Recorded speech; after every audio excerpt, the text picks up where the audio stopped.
Thanks for joining us on Not Boring CEs, where we don't think you should be bored to death while getting your continuing ed. Keep listening here, then hop over to notboringces.com to get all your online CE credits. All right, y'all, let's get to learning. Rebecca Ogle, LCSW, is a queer, white, cisgender woman who's been working in the clinical social work field for nearly 10 years. Her clients would describe her as warm and easy to talk to with a good sense of humor. Rebecca gravitates towards working with trauma and abuse survivors, Black sheep, cycle disruptors, and folks working on boundaries and self-esteem. Rebecca is dedicated to serving the LGBTQ plus community and providing and critiquing therapy through an abolitionist, anti-oppressive lens. Let's get into trauma-informed mindfulness.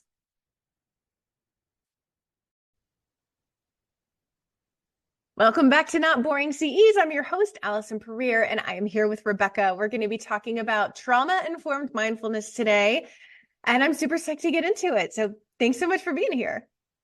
Thank you for having me, Allison. Yeah, absolutely. So I feel like as therapists, we have an idea of what trauma is. We have an idea of what mindfulness is, but sometimes our ideas about each of these things are not actually accurate. Sometimes they just got like mushed together through our own experience or through things our supervisors told us. So can we just start with like just really basic mindfulness, what it is, what it isn't? Yeah, for sure. And actually, I'm wondering if we can even before that start with a little like experiential exercise, if that's Yes. okay. Yes.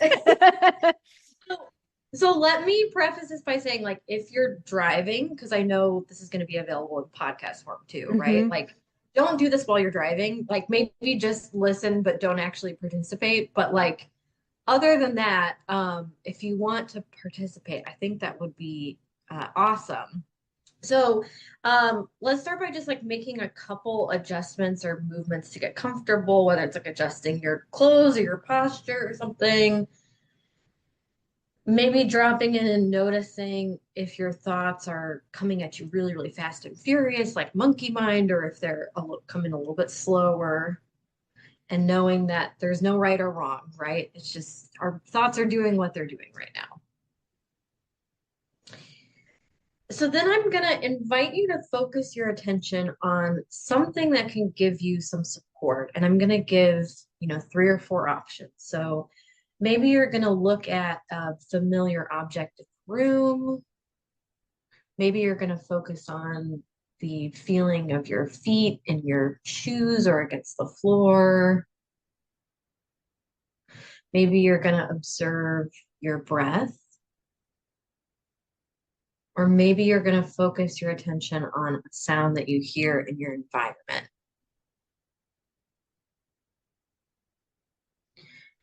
So, because we're going to be discussing trauma today, I want you to, whichever, 1 or 2 of those is feeling really good and resonating and supportive right now, like as we're talking about trauma and some of these things can be really triggering, right?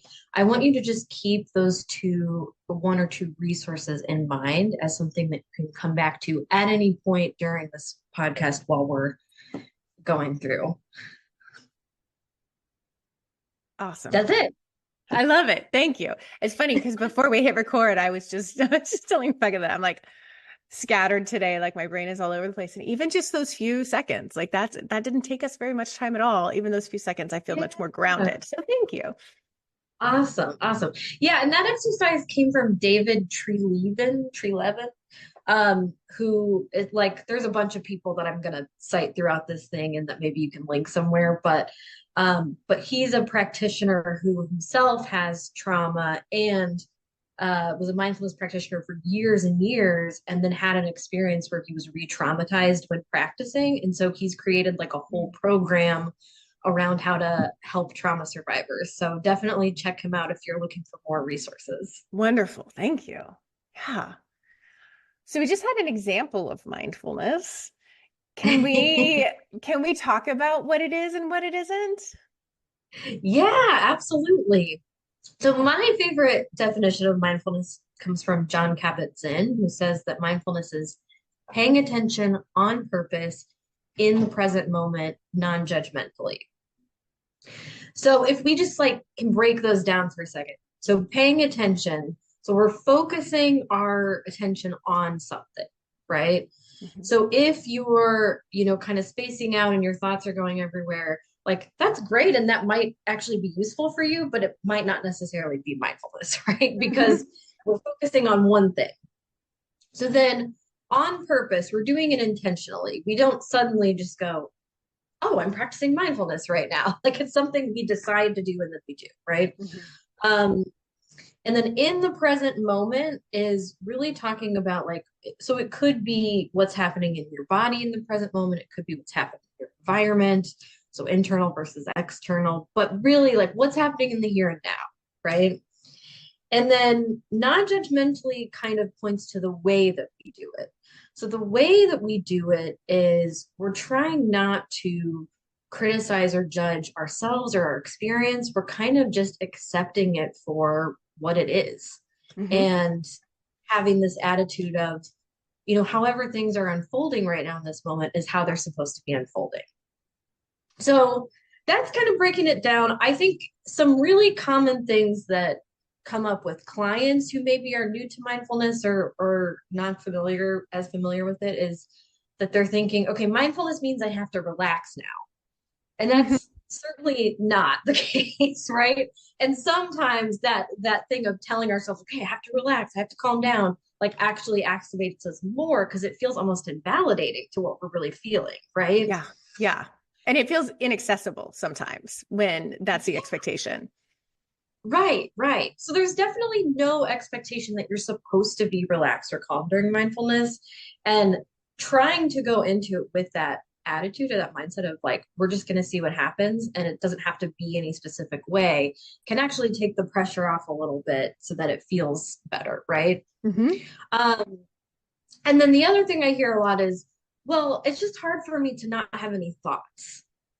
And mindfulness also isn't about not thinking, right? Because if you've ever tried to not think before, it just doesn't work. Like we Hmm. can't, like our minds are just built to think that's what they do. And so that's part of why in the beginning I said, you might notice your thoughts are really slow or really fast, and there's not a right or wrong. Um, and certainly there's no expectation that you have to not think about anything because Hmm. that would be um outside of the realm of human experience. Yeah. Yeah. So when you take the pressure off of those two things and you can and you can be non-judgmental with it, because I think that inherently makes it easier, everything easier when we can try something in a non-judgmental way, then mindfulness all of a sudden becomes a lot less difficult to tackle. That it's an easing into it instead of a forcing. Yeah, and I think if we're going to get even more precise, right, we're not even saying don't have judgments because again, Right? we're Yeah. just going to have judgments. That's part of being Mhm. a person.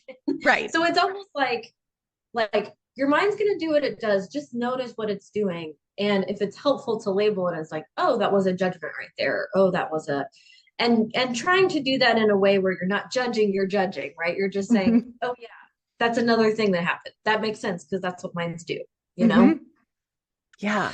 Um, I also feel like before we move on from the mindfulness definition, it's important to say that like mindfulness is a practice that is rooted in Eastern religion and philosophy, like Buddhism. It's been practiced for thousands and thousands of years.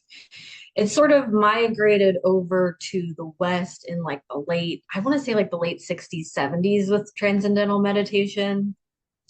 And now it's sort of been co-opted by us as clinicians, and we have a lot of I've heard people refer to it as like mick mindfulness where it's being used by all these huge corporations and all these things in these ways that kind of separate it from the spirituality aspect and like the parts that really feed our soul. And so I think it's just important to name that and just like court sort of remember and honor the roots of where this practice comes from, you know? Hmm. Yeah. And I think it when we keep when we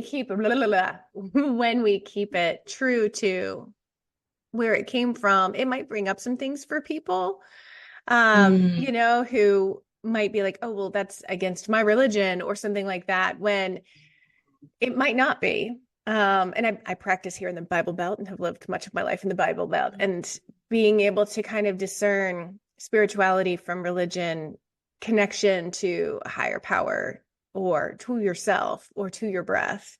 Like there are numerous ways in which we can approach mindfulness that can make it feel more accessible for people who might feel initially a little daunted or afraid of it, or like they're doing something wrong if they're diving into it. So, yeah. That's a really good point, Allison. Thank you for saying that. And I think that really speaks to the way that, like, part of how we adapt mindfulness practice with trauma survivors is taking in the whole picture of like who this person is and making it kind of tailoring it to them. So I Mm-hmm. think what you just said is really in the spirit of that, like maybe the way that we explain or present what mindfulness is going to vary a little bit with each client and what we know about them. Mm-hmm. Absolutely. Yeah. So, shall we move to trauma now? Yeah. So, let's Uh, figure out defining it, which is a big task, yeah, and identifying those symptoms we may be seeing in our clients. for sure, for sure. So, the definition of trauma I use, to be honest, I don't know where it comes from, but it's any distressing experience that overwhelms your nervous system's usual abilities to cope. Now, this is not the definition that personally I was taught in school. This is Mm-hmm. something that I've had to, learn as I've moved forward in my career. The way that I was taught about trauma in school, which granted was also like 10 years ago, so maybe programs have evolved since then. Mm-hmm. But I was really taught about trauma as, people have post-traumatic stress disorder or they don't. And usually if they have, it's because they're a war veteran or they've been, in some sort of very violent, physically abusive relationship. And like that was it. There was Mm-hmm. no, and so what I have learned from people with trauma, often from my clients themselves, right, is that there's so many different experiences that can cause trauma. And with that being said, there's also a lot of people who experience some really intense things who don't have a traumatic reaction from it. So that's why it's so hard to define because once again, it's like so specific to the person and the context, right? Mm-hmm. Yeah, and that's Um, where a lot of like comparison that our clients may come in with of like, well, so and so went through the same experience, but like she's fine and I'm not. Which like the difference in how we handle things, the difference in resilience, the difference in the support we had around us immediately after. Like there are so many different pieces of our own personal experiences that can make our reactions night and day from someone else's. And just thinking about yeah, that comparison piece and the idea of like nobody's like trauma's trauma. It's not, there's not like better or worse trauma. Trauma's trauma. right, right. And just knowing that like so many things like yes, of course, like people can be very traumatized by physical abuse. They can also be traumatized by emotional abuse. They can also have traumatic grief. They can also be traumatized by emotional neglect. Like there's so many and then there's vicarious trauma, right? Which some of us ourselves may experience. And so so we can go to the DSM for their, definition of post-traumatic stress disorder. I also like to reference this book, Complex PTSD by Pete Walker. And so complex PTSD, not in the DSM, Mhm. not by many therapists, not considered a quote unquote real diagnosis. But when I read this book, I see a lot of my clients and myself in it. And so he defines it as it's PTSD, but then it's also characterized by these five additional things, which are emotional flashbacks, toxic shame, self-abandonment, a vicious inner critic, and social anxiety. Mhm. So, I mean, I think I'll kind of leave it there because truly we could go on about that forever. Um, but I will say, like, in my experience in private practice, like some of the things that like are observable to me about clients with trauma is like sometimes they present as, um, having difficulty making eye contact, um, sort of physically presenting sort of like small or hunched over. They might experience like emotional bluntness where they they're talking about really intense traumatic things, like they're drinking coffee, doing a coffee clutch on a Tuesday, right? So it Mhm. might be like that. Um, they could experience like really excessive crying, on the other hand, or really intense emotional dysregulation. So kind of falling into one or the other end of that spectrum is sometimes a clue. Mhm. Um, and then as far as like some of the non-observable signs would be like not wanting to talk about specific things, maybe avoiding talking about their childhood, or just saying, I don't remember. I don't remember a lot of stuff about my childhood or about this specific part of my life. Um, and then I also notice sometimes trauma survivors, not always, but sometimes trauma survivors have more difficulty being consistent in therapy. And I think, like, with showing up and coming on time. And I think there's a lot of reasons for that. But certainly, like, a lot of them have a lot of brain fog. It's hard to remember when things are happening, right? A lot of them, it's challenging to show up and talk about these things that they have been avoiding for so many years for their own survival. And Mhm. so, but again, what's hard about all this is that all of these could be signs of differential diagnosis. Like there's so much overlap with these signs and like ADHD and major depression and generalized anxiety disorder. So that's why like the context is so important and using your own clinical judgment is so important. And I would also add there's not really any harm in adapting mindfulness for trauma survivors, no matter who's sitting in front of you. Like, if anything, it might just add to the experience, even if the person hasn't experienced trauma. Mhm. So ultimately, I kind of like the stuff I'm going to be talking about today, I kind of do with everybody just because it's not going to hurt, right? Mhm. And if anything, using these adaptations may prevent somebody from being re-traumatized or having a panic attack or something like that. So Yeah. to me, it really just feels like we might as well do it, even if I'm not 100% sure this person has trauma, you know? Mhm. Yeah. Yeah. So, can we dive into some of how you adapt mindfulness for folks with trauma? Yeah, absolutely. So one of the big things is offering choices. And so when you first start doing this, it might be kind of funny because the other funny thing is that a lot of trauma survivors also have difficulty making decisions. And so Uh-huh. you might present them with choices and they might go, oh, I don't know. And what I would recommend is like sitting with that for a beat and seeing if they can come up with something. Or sometimes I'll say, if you don't think about it too hard, which one do you just feel more drawn to? And a lot of times people will be able to come up with that. Um, but part of the reason why choice is so important is because so there's this mindfulness exercise from dialectical behavioral therapy that I have used with people a lot, where you're like visualizing yourself as a stone like circling to the bottom of a lake. And I Mhm. did it for myself and I loved it. I was like, yeah. And so I started to do it with a client and they stopped me and they said, I actually have a lot of trauma around like water and I'm really Mhm. terrified of drowning. So like this is not going to work for me. And I was like, oh my gosh, of course. Like, and so I am so grateful to that person for number one, trusting me enough to stop me and tell me that. Mhm. And number two, like kind of opening my eyes to, okay, like what's going to work well for me or for one person isn't going to work well for every person. Mhm.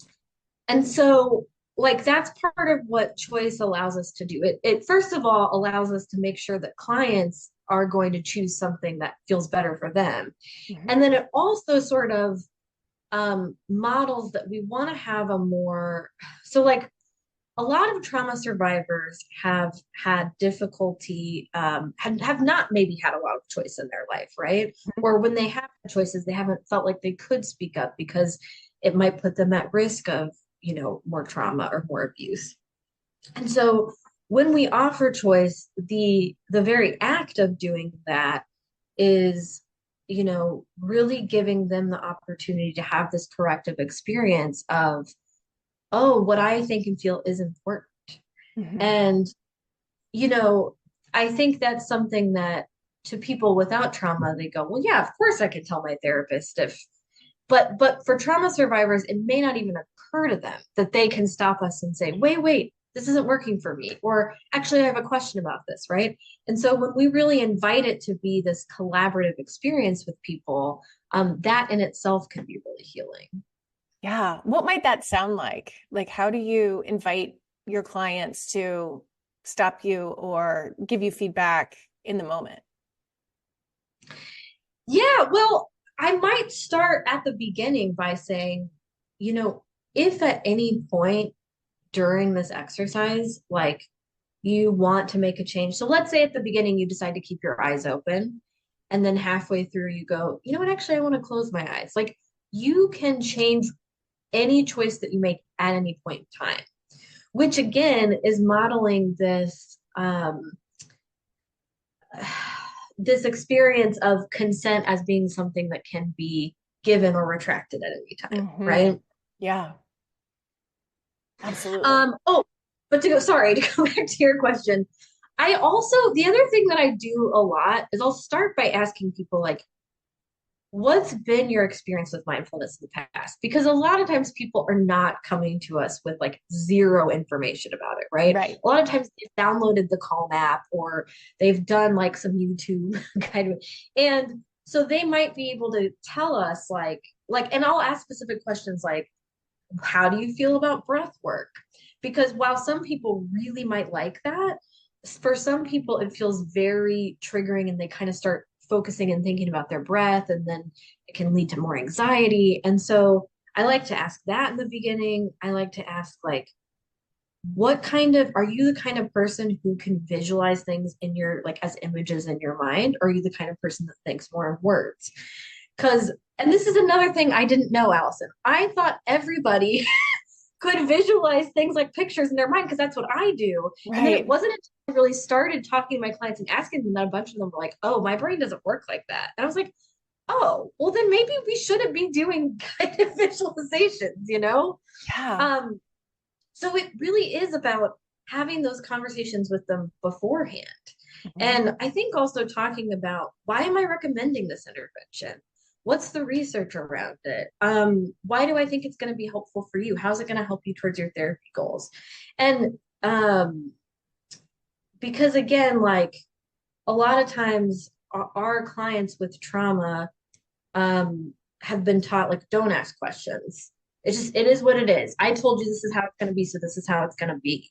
And so that's how we can really open up these conversations and allow it to, be collaborative. Yeah. And what an incredible opportunity to model and create safety and relationship for people that might not have a lot of examples of that in their lives. Right, right. Yeah. So I'm thinking too about like the autonomy and choice being, I used to work at a sexual assault center, and there was a lot of pressure on us to always have everyone report, for instance, like report their abuse or their Really? not within the sexual assault center, but with our community partners. Um, Um, and I was a part of when I was at a university counseling center, I was a part of the SART. This was later, like the sexual assault response team, where I was told by the chief of police at that university that he looked forward to taking me to jail one day for not forcing my clients to report, and that all the oh my, subsequent assaults that happened by these perpetrators that I didn't report were that was on me. It was a very intense moment. I was you are kidding it me. was in Oh, I was wearing a button-down shirt and my heart was beating so hard, and it was not a tight shirt, but my heart was beating so hard you could see it because I was like, don't break this man, which is what I wanted to do. Luckily, I had a lot of really amazing colleagues on the team who were like, whoa. So I am so sorry that happened to you. That is Yeah. horrible. It's one of those stories that was not funny in the moment, but it's funny now where I'm like, talk about clueless, and also coming from very different mindsets. Like it's his job to keep it safe, right? So to him, that means taking the people out of the space that can cause harm. So I can see from his perspective where he was coming from. He was just a little hot about it, and didn't want to see the perspective of all the medical professionals in the room. So, um, thinking about how in the sexual assault center and in my position there at the university, like that choice is sacred.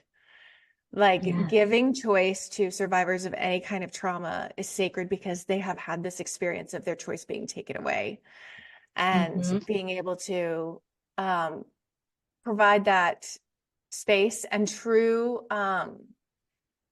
non-attachment to what choice they make as a clinician is when they can feel that, I think is so important.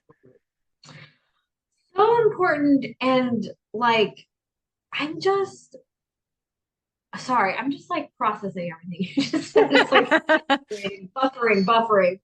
Um, well, and it's also striking me that like there are really good reasons why people choose not to report. A lot Yeah. of times for their own immediate safety and survival. And Hmm. that's really the same way that I think about some of our trauma responses, right? Like, so when we're practicing mindfulness, we're asking people to do something that none of us spend a lot of time doing, whether or Uh-huh. not we have trauma, which is being present in the moment with ourselves and just observing what's going on.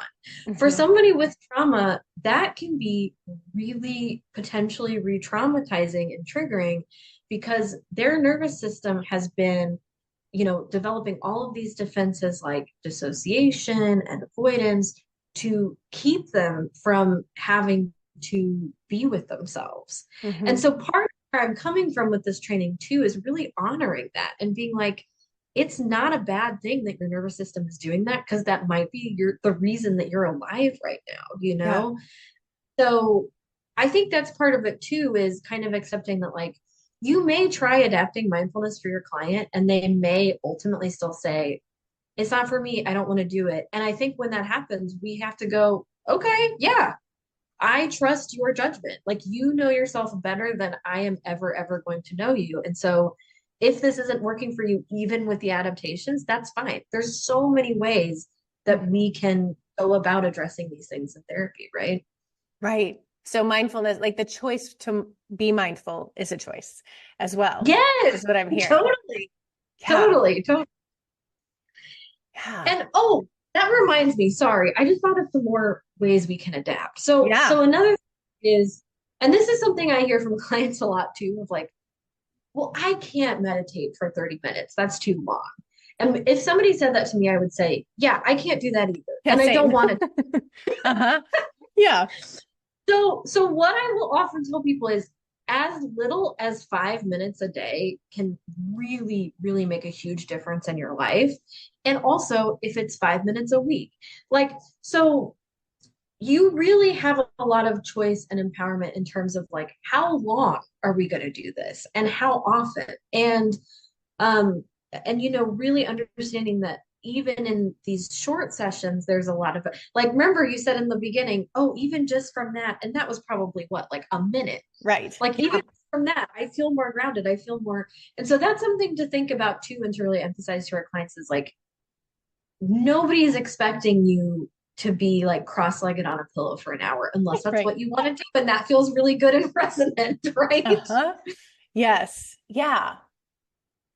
And I think there's so much in life like that, um, Mm, where like it doesn't have to be the like quote unquote therapeutic dose to have mhm. some positive effect, right? Like I do all these mini walks throughout the day where if I've got 5 minutes, I may just go out and like walk half the block and walk back, and just being out so outdoors with some fresh air and some sunshine and moving my body the teeniest, tiniest little bit, like that's not gonna get me buff. That's not gonna give me like some sort of new level way of looking at things. but it helps. It's just like a little tiny help throughout the day. And our clients with trauma need all the little tiny bits of help that feel doable that they can get. Yeah. Well, and I think, a lot of times people really get black and white with these things and go, well, what's a 5 minute walk could do? Well, it actually could do a lot. And especially if you're collecting a lot of those little moments, a lot of those little glimmers, a lot of those little brief, coping skills, like that can add up and Yeah, actually do a lot for you. absolutely. Yeah, yeah. And it's And also funny you mentioned walking because that is another thing for people who do not like seated meditation. I love walking meditation.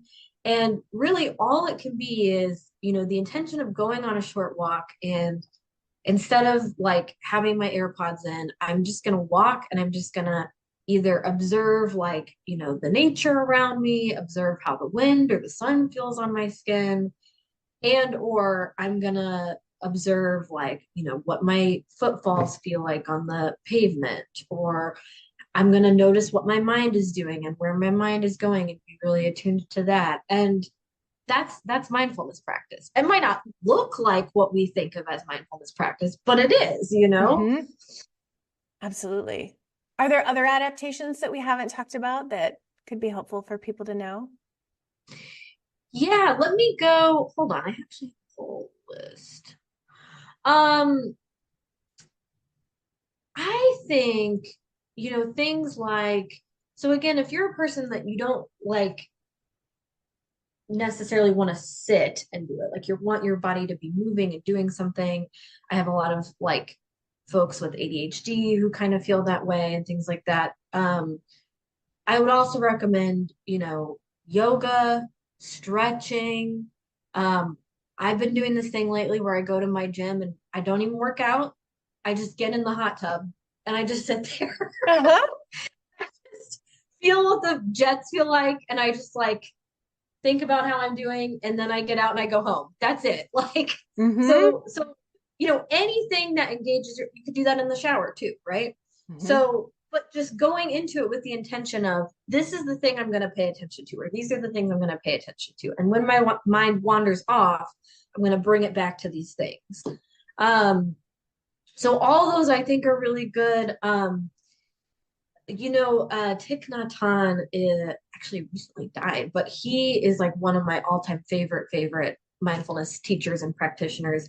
He talks about eating meditation. So eating mindfully, again, proceed with caution. If you have an eating disorder, that one might be a little tricky. Dishes meditation, doing the dishes and just focusing on the feeling of like, what's the temperature of the water? How does this plate feel in my hands, right? Um, so again, for people who are like, I do not want to just sit and do this, but you need to be moving your body, like those are all really good ones. Um, I also think meditations that focus on external things can be more helpful for trauma survivors. So maybe like listening to music and really focusing all of your attention on the music, right? Or um, looking at an object in the room and really like describing it and looking at it almost as though like you're an alien seeing it as the first time and don't even know what it does, right? I think can be really interesting. Um, so all of those things, right? All of those things are still mindfulness, even though uh, we may not think of them first. Yeah. Yeah. And so for people to be able to like tap into one of these just in their Mhm. day-to-day life when they need it, right? Like it Yeah. doesn't have to be, you don't need to have your perfect meditation pillow. You can literally be walking from home to work. It can be, and you can turn that into like a meditative or a mindfulness experience to help ground you if you need it. These are, I think the adaptations make it inherently more accessible, not just from a nervous system overwhelm perspective, but it doesn't have to look one way. And I Yeah. think there's a freedom in that that makes it easier for people to do. Right. And I really like the idea too of just like fitting it into the things that you already do every day because let's be honest, like most of us already are doing too many things every day. Like, Yes. Yes. So it's more just like get it where you can fit it. Like where can you fit it in already? Like, and when you said that, I just had this memory of I used to do this thing when I was still working in community mental health of like my mindfulness in community mental health was coming out of the door and walking to my car and just like looking up at the sky and just like being outside for like Hmm. 30 seconds. Yeah. That was what I did for my mindfulness. And like it did make a difference for me, you know? Hmm. Yeah, absolutely. So we talked some, I think, about how mindfulness may be challenging for some trauma survivors, like just this idea of having to be in their body when it has not been a safe place recently or ever. Um, are there other ways that mindfulness may be inherently more difficult for someone with trauma than someone without trauma? Well, I think that for somebody with trauma, their nervous system is often attuned to threats, Mhm. right? And so what you would hear kind of a traditional mindfulness practitioner say is, oh, if you have a distressing thought or, an upsetting feeling, whatever, like just keep going. Just keep noticing it, keep going. Eventually it'll kind of fade. That might not be true for trauma survivors. And Hmm. actually, by continuing to sit with it, their reaction may really escalate.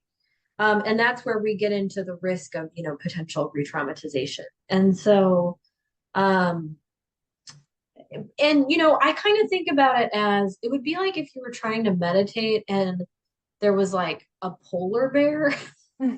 like 20 feet away from you. And if the meditation instructor was saying like, well, just observe the polar bear with your eyes and just come back to your breath and blah blah. And it's like, well, yeah, that's a great idea theoretically, but like also I can't stop thinking about how I'm going to be maimed by this polar bear right now. Right. And what I've learned from trauma experts is that our nervous systems don't differentiate between an actual threat and a perceived threat. Hmm.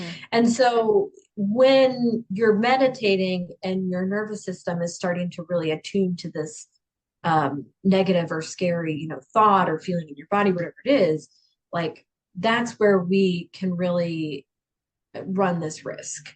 Hmm. Um, and that's also why it's important to give clients that option of consent to either, wave and say, hey, can we do something else? Or actually, I want to stop.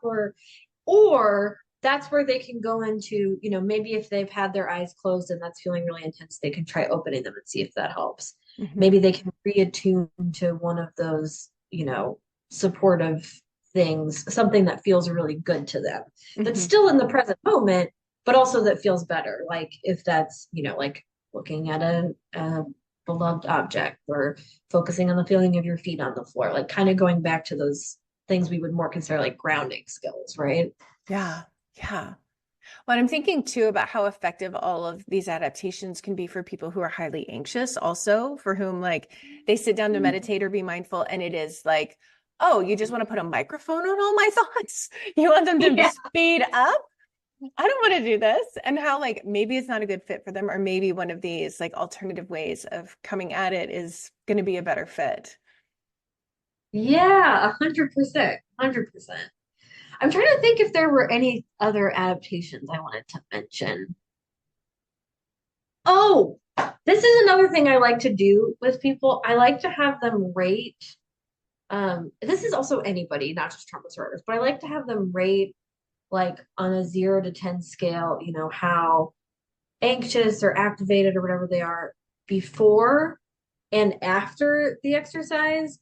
And so what that does, now I will say, I know sometimes people might feel pressure to lower their score, even if it isn't really. I guess that's like Mhm. one thing we have to consider. But I think it gives us some really good information because if we're not sure if mindfulness is a good fit for somebody, because again, a lot of people with trauma have people pleasing tendencies. They can go into fawning mode. They want us to feel like we're helping and doing a good job, and so they'll say what they need to say to make us feel that way. So if you're like, I'm not sure, I'm not sure if this is working for this person, having that rating is really helpful because then they can, any information we get from that is good. Because if Mhm. they start at a 6 and they end at a 10, with 10 being the most anxious, it's like, oh, okay, well, that wasn't helpful. What Yep. else can we do? And then we can open the dialogue about like, why do you think it went up? And what else would be helpful instead of what we did? And you know what I mean? Yeah, absolutely. Yeah, and I think about how it also could be kind of an entry point to helping people speak up about their needs in a way, like Mhm. if you've rolled out this red carpet of like, you can let me know if any of this is not a fit for you. It doesn't, Mhm. if they're still in kind of the beginner stages of being able to use their voice and feel like their Mhm. opinions or their experiences are valid, then this is a great way for them to be able to use it if something's not working for them. And for a Yeah. therapist to be able to support that and then later expand it, reference it, be like, remember when we were doing the stone down in the pond and how like you very confidently or you were nervous to, but you did anyway and you let me know it didn't fit. Like Yeah. there's precedent of you speaking up um, Right. and helping bolster their confidence for future conversations they may need to have. Yeah, totally, totally. And then on the flip side, I also feel like I hear from a lot of people like, yeah, okay, I'll practice mindfulness. It doesn't really do anything though. And so Mm. if they end up actually rating it lower, it's like, oh, wait, maybe it did do something. Like it's sort of like Mhm. giving that data to them of like, oh, maybe this is more effective than I thought, you know? Yeah. And that speaks to something I think most people feel around mindfulness or meditation of like, this Mhm. is like, oh, I notice that there's a benefit, and yet I don't do it. Like how many people have started meditation or mindfulness practices, lasted a week, and then it fizzles, even though we know how effective Me. it is. Yeah, right? So many times. Is this something you end up helping clients with in terms of bringing it into their life more frequently or more intentionally? Yeah, I think that oh my God, you know what? When I started this app, it was free and now I don't think it is anymore, but I use the Insight Timer app. Hmm. And so every time it has like a timer and then it has like a million guided meditations on it. And so then every time you meditate, it'll sort of mark that off in your calendar. So if you have a goal of like, I want to do it once a week or I want to do it once a day, like some sort of tracking like that is Hmm. helpful.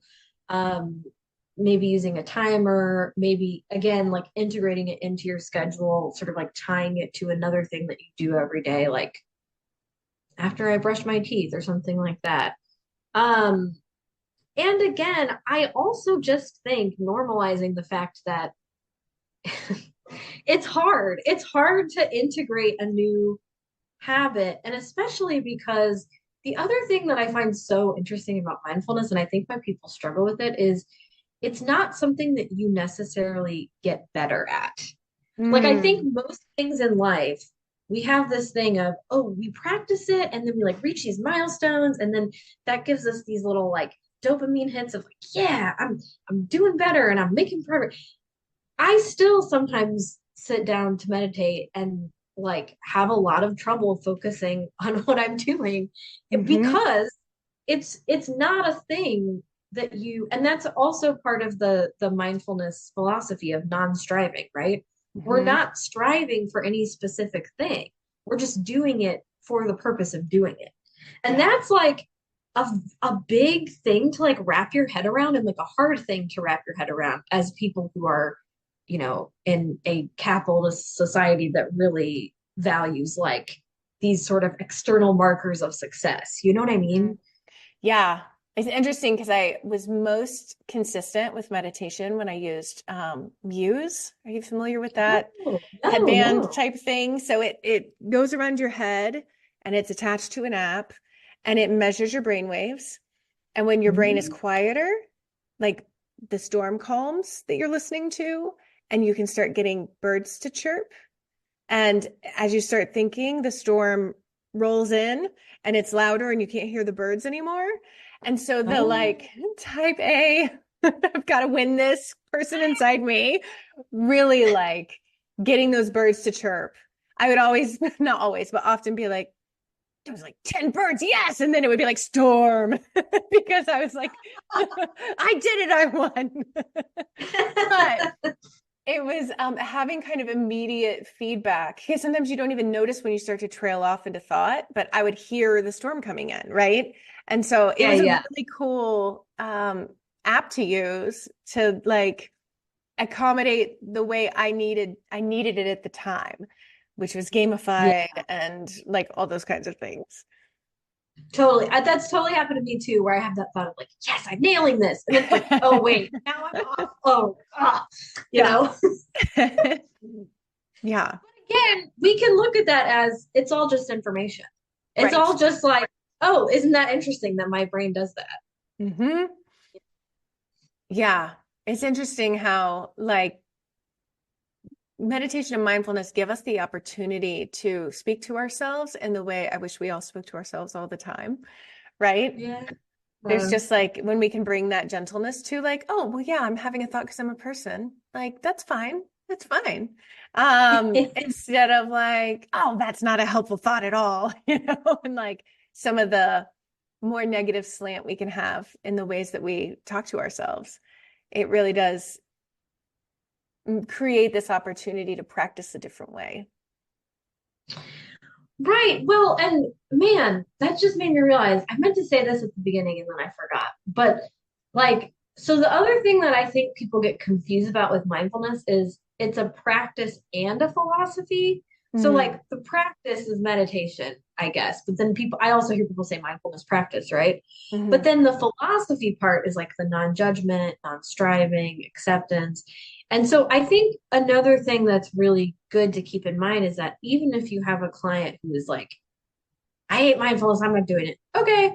But we can still integrate so much of the philosophy part of it into talking to them about like their mindset and the way they talk to themselves. And so there's so many, even if you're not like explicitly doing it, there's so many ways you can still like work it in there in a way that feels better and more aligned for them. Yeah, absolutely. Absolutely. Yeah, it's interesting how like the philosophy informs the way that we support our clients with trauma around the practice. Um, Mm-hmm. like it's almost cyclical in that way. It's like meta. Yeah, yeah, absolutely. And so, how do you know that meditation or mindfulness is not for a particular client? Like, are there like versus like, let's try this adaptation, let's try this adaptation? How do you know when it's like, let's just bail on this and do something else? Yeah, I mean, first, if they tell us. Hmm. Secondly, if I think there's a lot of sort of like nonverbal cues, right? Like if you're like noticing when you're doing it that they don't look comfortable, like they're sort of like scrunching up their shoulders or they're like or they're like visibly getting more restless when you're doing it, like that might be a sign. Um, I think if they for my clients who really like it, they will say, "Oh, can we do a mindfulness exercise today?" Yes. If they're never ever saying that, then like maybe that tells you something. So again, you Hmm. have to like look at all these things in the context, but Yeah, yeah.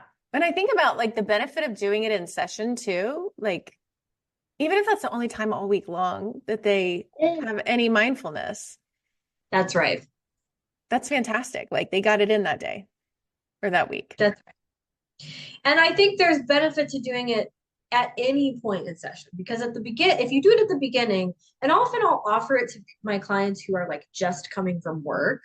Like Hmm. if they're coming to my session from work and they look really frazzled, I'll be like, why don't we start with this? And there'll be a little palate cleanser and then we can get it.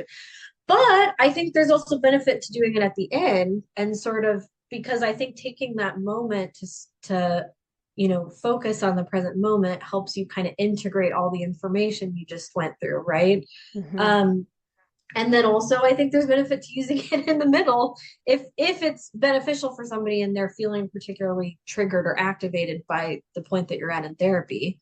I think Hmm. it can be useful for that too. Yeah, absolutely. What are some things you see clinicians kind of get hung up on or get wrong when they're trying to use mindfulness in session with therapy clients? Oh, that's a great question. Um,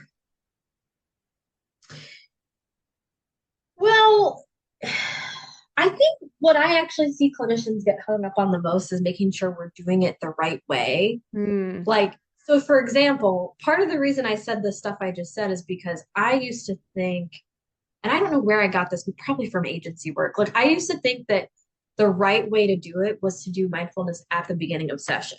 But Mm-hmm. then again, when I sort of apply those principles of acceptance and non-judgment to myself, I'm like, no, why does it have to be at the beginning of session, you know? Hmm. And um, or like thinking that, like, I think we often get like, we often do it one way ourselves. And so we get into the habit of, and actually I've talked about this the whole time too. Like I was doing it one way. And so I was like, oh, sort of assuming that this is the way it's going to work for everybody, or like this is the right way because it's the way I'm doing it. And that's not necessarily true, right? Right. So I think like also seeing it through this lens kind of helps us see, oh, there's so many different ways to do this right or to do this well. And like, let's explore what works best for each person and not just, it just sort of opens up the possibilities rather than us kind of being stuck in our own sort of lane about like what this is supposed to be like or look like. Yeah. I'm thinking about some of the black and white thinking that goes on, um, not just for our clients, but like you just gave a great example of how, like, as therapists, sometimes we have some black and white thinking around it. Um, Mm-hmm. are there ways that like, how did you remind yourself of what you just said, essentially, that like it doesn't have to be one way? How did it come to you that you could be more flexible with that? You know, I have no idea. That's a great question. I think I'm going to have to sit with that a little bit more. Hmm. Okay. I think, well, you know what it is so I think like when we're in school as therapists, right? Like there is a lot of like the way that we're taught about therapy is very black and white. And Hmm. I sort of think about it in the way of like, you know how like artists have to learn how to do the like technique first, Hmm. and if they learn how to do the technique, they can sort of experiment it and bend the rules a little bit and like, and I feel like that's the same thing with us, right? And so I think the farther I've gotten into my career, the more I'm able to sort of trust my own intuition and my clients' intuition and let go of some of these things that like I was taught in the beginning or told, which often now I see in retrospect, were also coming from flawed people who were like, well, this is just what I know, or this is just what works for me. And like, Right. that's great for you. But as we grow in our careers and become more experienced, like we start to figure out what works for us as Hmm. clinicians, right? Yeah. What does your current mindfulness practice look like? So currently I do a lot of sort of on the fly, going on a walk, uh, type of meditation, hot tub meditation. Uh-huh. Love that. It's really not very structured. Hmm. And I love that because it's like you're fitting it in without having to be rigid about it, right? Like Right. just continuing to move away from that black and white thinking about like how it gets done. Yeah, and I've gone through phases in my life where I'm like, I'm gonna do it every day. And like I have done that. It's been beneficial. Just at this season in my life, this is sort of what's working for me. And I think too, when I start to get rigid about it, I actually don't enjoy it as much. Hmm. So and again, like it doesn't have to be enjoyable because it doesn't have to be any particular way, but I think this is just what's feeling resonant for me at this point. Yeah. Is there any like data or research that says like a minimum amount of mindfulness, like X number of minutes or hours per week or days per week is what moves clients or moves us into a better state of being? The tidbit I heard about that was from a planner. I used to have a planner that was like a mindfulness themed planner, and it said Uh-huh. 5 minutes. I don't know what study that came from. I don't, my guess is if you dug into the research, there are probably a lot of different answers. Mm-hmm. Um, but again, I think because I'm coming at it from the perspective of like even one mindfulness practice one time for 1 minute can be useful. Like that's kind of the attitude I take with it. Yeah. Because although we know there are really positive long-term benefits to it as far as like like improving neuroplasticity and they've studied it but all kinds of different things. It's good for anxiety, it's good for this, it's good for that. Like and that is true and we know that, and also it's not just about those long-term outcomes, it's also about the benefit of what's happening right here now, you know. Mm-hmm. Yeah. Yeah, it's interesting because it can just be such a great reset. Um, in general, we used to do nightly meditations with our kids when they were younger, and using Insight Timer. And they were not like quote unquote doing it right. They weren't trying to sit still. They weren't trying to keep their eyes closed the whole time, but we just kept introducing it to them to see if it was beneficial and if it helped. And it was a nightly thing every night, 7 nights a week, because that was just part of their bedtime routine. And it's interesting how, at a time, I mean, they were really young, and dysregulation is so high at that age because you can get set off really easily and you don't have a lot of things to cope with it. It did seem to help, even just being exposed to it, not even, doing it right, but being exposed to it. Mm-hmm. They were much more likely to kind of like take a breath and sit there before reacting. Like it was almost like it gave them a little bit less impulsivity, um, just by having this practice of listening to people guide you through being less impulsive, basically, um, which is interesting. And we don't do it anymore because they're older and don't have like the bedtime routine that takes 40 minutes like it used to. But it's interesting how like my oldest daughter has asked when she's felt really scattered. And she has pretty severe ADHD. She has asked to like do some mindfulness stuff together, which is really cool, just because she was exposed to it when she was younger. So, Yeah, and I often think about like how different the world would be if we were all exposed to it younger, yeah. because it's also one of those things where like unless that is presented to you as like, oh, this is a thing you could do, you actually don't have to act immediately on your impulses. You can actually slow down. Like it makes it real and it makes Yeah. it so that you can learn how to do that. Whereas if you never get that information, like you just never even know that's a thing that you can do, you know? Right. Yeah. Yeah. Yeah. So it's interesting. And like I do find myself wanting to push it more, but also like I think that's my idea of doing it right as a parent, and is like, well, we should just get back to mindfulness every day instead of like Mm-hmm. when she asks for it, we'll do it. And then it's not like eating your vegetables, like it doesn't feel as forced. And it can be a tool that she opts in for instead of one that I'm shoving at her, like, here, fix this behavior with this thing. So, Mm. Right, because again, if you were doing that, who knows if she would actually be asking for it, or if she right. would see it as a chore, like, oh, here's another thing mom tells me to do, right? Exactly. Yeah. And I suspect very strongly that's what it would be like. Just knowing her well. It would just be like on the list of shoulds. And Uh, I have definitely had it as a should in my adult life. And I would love for it to just be a tool she can access in her life instead of something that comes with the baggage of not doing it right or doing it well enough or doing it often enough. mm, yeah, that makes me think of that old therapist cliche, trust the process. Yes. Yeah. There we go. I'll just trust it. Absolutely. Well, thank you so much for talking with us about this. I feel like these like alterations or alternative ways of adapting can make it feel more accessible and less intense for our clients in a way that can be really beneficial. So thank you. Yeah. Can I go through some people and resources I recommend, or do you want Yeah. me to just give that to you later and then you can put it in the comments or Yeah, give it to us and we'll put it on the web page and that way people can access it. If you'll just like email it to us.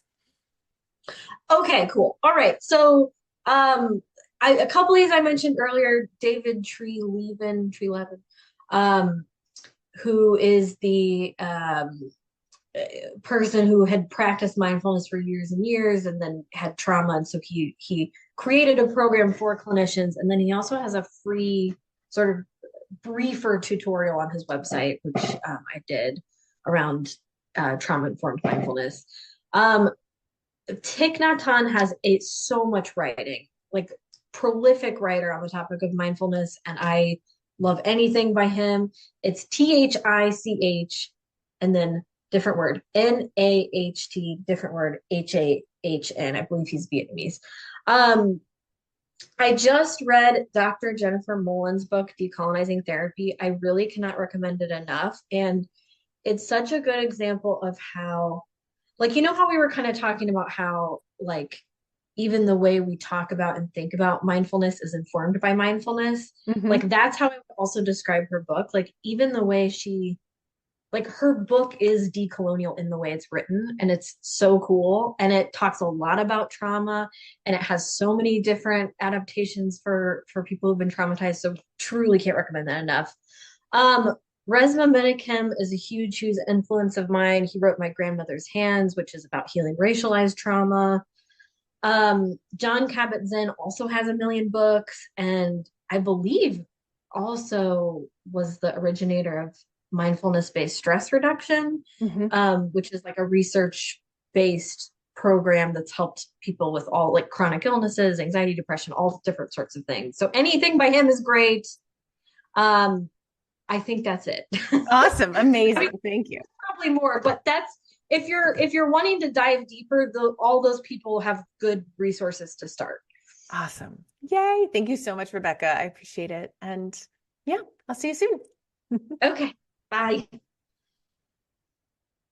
I hope that broadened your clinical horizons. Head over to notboringces.com to get your CE credit. Want to have a not boring conversation with me about your clinical area of expertise? You can apply there too. If you like this conversation, leave us a 5-star review, tell a friend, and be sure to subscribe for future conversations.